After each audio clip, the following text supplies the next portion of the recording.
বাবার সহজ সমাধির অবস্থা সম্বন্ধে ভক্তগণ লিখেছেন যে বাবা তার দিব্য শরীর থেকে ইচ্ছামতো যত্রতত্র বিহার করে আবার ফিরে আসতেন।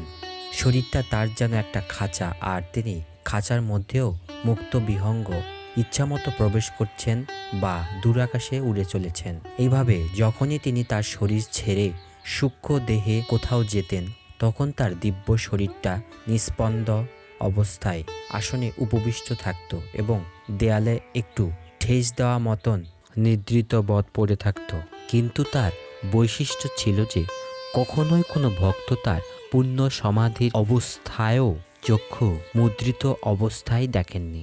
অপরূপ চক্ষু দুটি সর্বদাই সব অবস্থার মধ্যে অপলক অবস্থায় থাকত।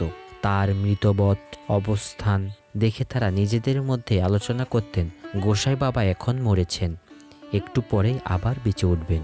কারণ সত্য সত্যই তার শরীরে কোথাও কোনো প্রাণের স্পন্দন দেখা যেত না। অনেকেই বাবাকে তার এই অবস্থায় শরীর ছেড়ে যত্রতত্র বিহার সম্বন্ধে অনেক প্রশ্ন করতেন, কিন্তু প্রচার বিমুখ বাবা কখনোই কোনো জবাব দিতেন না।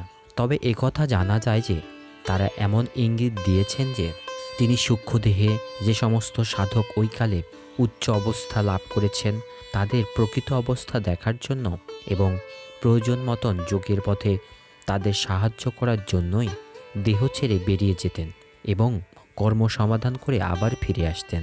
আজও মহাসমাধির শতাধিক বর্ষ পরে যারা বাবার শরণাগত বা যারা সত্যের পিপাসু যোগের পথে সেই মহাসত্যের দিকে এগিয়ে চলেছেন, সূক্ষ্মভাবে বাবার দর্শন এবং তার দিব্য নির্দেশ লাভ করে কৃতকৃতার্থ হচ্ছেন।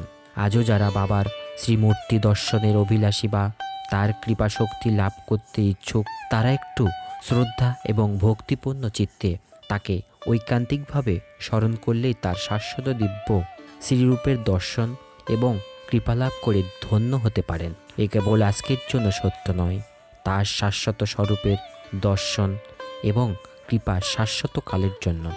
মানুষ শরণাগত মাত্রই উপলব্ধি করতে সক্ষম